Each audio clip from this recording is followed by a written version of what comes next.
Shalom, salam sejahtera bagi Bapak Ibu Saudara-saudara sekalian, juga anak-anak.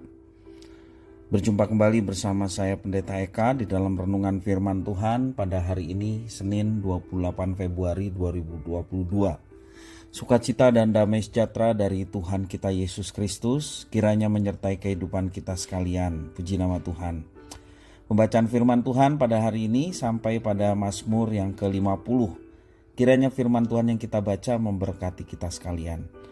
Baik, sebelum kita akan merenungkan bagian firman Tuhan hari ini, kita akan terlebih dahulu berdoa. Tuhan Allah Bapa di surga yang kami puja sembah di dalam Yesus Kristus, kami sungguh bersyukur dan berterima kasih kepada Tuhan yang memelihara hidup kami sampai hari ini. Dan kami mau terus memperdengarkan hati dan pikiran kami kebenaran firman Tuhan. Mampukan Tuhan untuk kami dapat mengertinya, juga menerapkannya dalam hidup kami. Terima kasih Bapa, terpujilah namamu. Demi nama Tuhan Yesus kami berdoa. Amin. Mazmur yang ke-50, Mazmur Asaf. Yang Maha Kuasa, Tuhan Allah, berfirman dan memanggil bumi dari terbitnya matahari sampai kepada terbenamnya.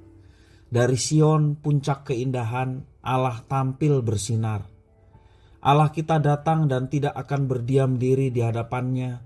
Api menjilat sekelilingnya, bertiup badai yang dahsyat. Ia berseru kepada langit di atas dan kepada bumi untuk mengadili umatnya.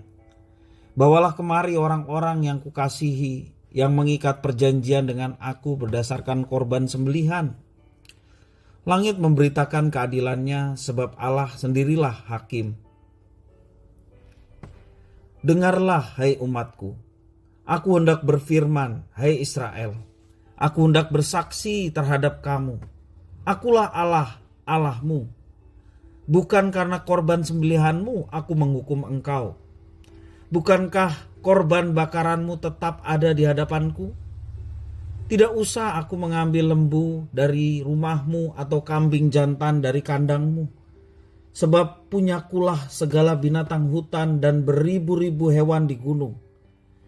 Aku kenal segala burung di udara, dan apa yang bergerak di padang adalah dalam kuasaku.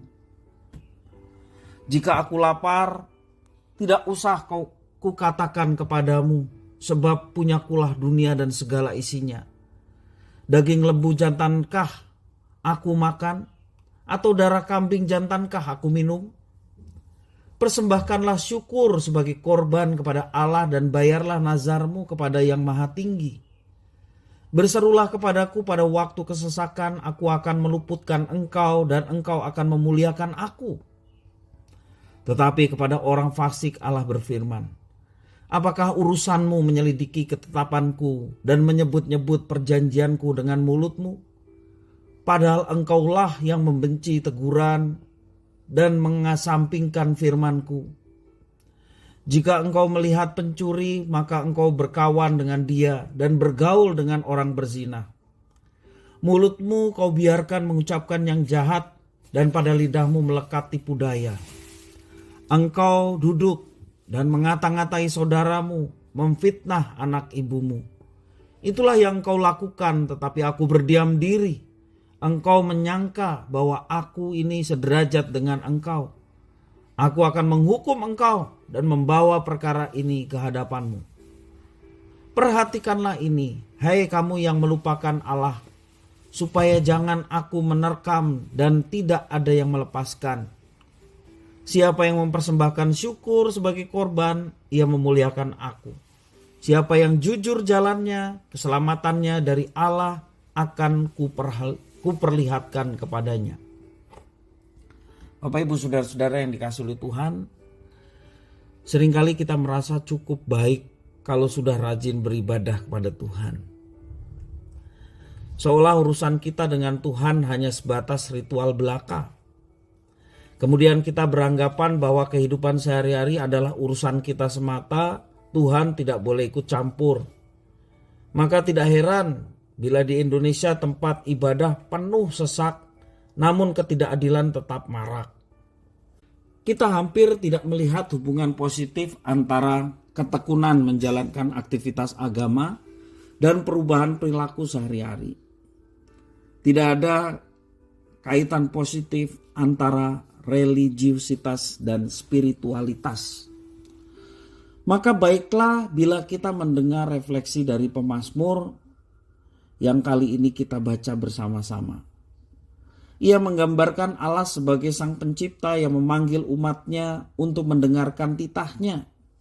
Allah mengingatkan bahwa yang terpenting dari segala kurban persembahan adalah motivasi yang mendasarinya. Bangsa Israel berusaha mencari kurban yang terbaik. Mereka percaya kualitas kurban ataupun ibadah yang dilakukan adalah sogokan agar Allah berbuat sesuatu dan memberkati mereka. Padahal bagi Allah yang terpenting adalah rasa syukur atas pemeliharaannya. Inilah yang seharusnya tercermin melalui ritual-ritual tersebut. Rasa syukur yang mendasari ibadah orang percaya harus tercermin pula dalam perilaku hidup sehari-hari. Dan Allah mengkritik orang-orang yang fasik. Mereka rajin berkurban, beribadah, dan fasih akan ketetapan dan hukum peraturan yang dari Allah. Namun di sisi lain mereka melakukan hal-hal yang mendukakan hati Tuhan. Orang-orang itu mengira bahwa mereka dapat menipu Tuhan sebagaimana mereka menipu sesamanya lewat tampilan luar dengan jubah kegiatan agama.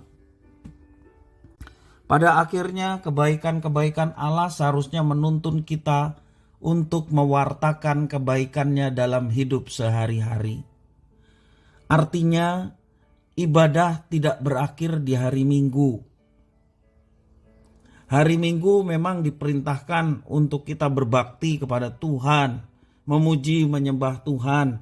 Tetapi bukan berakhir di hari itu, ibadah itu. Tetapi juga berlanjut di hari Senin, Selasa, Rabu, Kamis, Jumat, Sabtu, dan kembali ke Minggu. Setiap hari praktek hidup kita harus sama dan konsisten. Setiap hari penyembahan kita harus sama dan konsisten. Cinta kita kepada Tuhan harus sama dan konsisten, bahkan bertumbuh kecintaan kita kepada Tuhan. Ritual agama yang kita lakukan atau religiusitas harus didukung dari hati yang sungguh-sungguh bersyukur, hati yang sungguh-sungguh mengasihi, spiritualitas. Sehingga keduanya sejajar dalam arti kehidupan rohani kita sungguh dekat dengan Tuhan yang dinyatakan ketaatan kita beribadah. Nah Bapak Ibu Saudara-saudara, hari Minggu kita harus melakukan ibadah kepada Tuhan.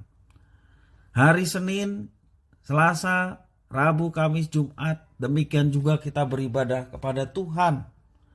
Hari Minggu bersama-sama dengan jemaat yang lain. Hari yang lain kita beribadah secara pribadi ataupun juga dengan keluarga. Sehingga itulah yang menguatkan kita dan mendorong kita untuk melakukan apa yang dikehendakinya. Seharusnya ibadah dengan motivasi untuk memuji memuliakan Tuhan, maka yang lahir dalam sikap hidup adalah sesuai dengan ibadah kita. Dan itulah yang berkenan kepada Tuhan. Biarlah pemazmur yang mengajarkan kepada kita memiliki sikap keagamaan yang baik, didasari oleh sikap hati yang benar di hadapan Tuhan, rasa syukur untuk setiap kebaikannya, berpegang pada janji-janjinya, dan komitmen untuk melakukan kehendaknya di dalam kehidupan kita. Maka Tuhan senang terhadap ibadah kita, sebab ibadah kita didasari oleh rasa syukur atas kebaikan Tuhan, oleh karena kita mengenal pribadi Tuhan yang baik, agung, dan luar biasa. Kiranya firman Tuhan ini memberkati kita sekalian. Mari kita berdoa. Tuhan Allah Bapa di surga, terima kasih atas firman Tuhan. Mampukan kami Tuhan untuk melakukannya. Sehingga ibadah kami berkenan karena kami melandasinya dengan rasa kasih kepada Tuhan. Dan kami berkomitmen untuk hidup dalam ketaatan. Sehingga sepanjang hidup kami, apakah hari Minggu kami beribadah bersama-sama, ataupun dalam keseharian, dalam kami bekerja, sekolah, dan juga melakukan aktivitas yang lain, hidup kami juga menjadi hidup yang beribadah. Karena kami menyembah Tuhan, karena kami mau hidup komitmen dalam ketaatan kepada Tuhan. Segala ketidaksempurnaan kami, mohon Engkau mengampuni dan menyempurnakan kami, sehingga hidup kami lebih baik. Terima kasih ya Tuhan atas firman-Mu, mampukan untuk kami dapat terapkan dalam hidup kami. Terpujilah nama-Mu Bapa, demi nama Tuhan Yesus kami berdoa. Haleluya. Amin.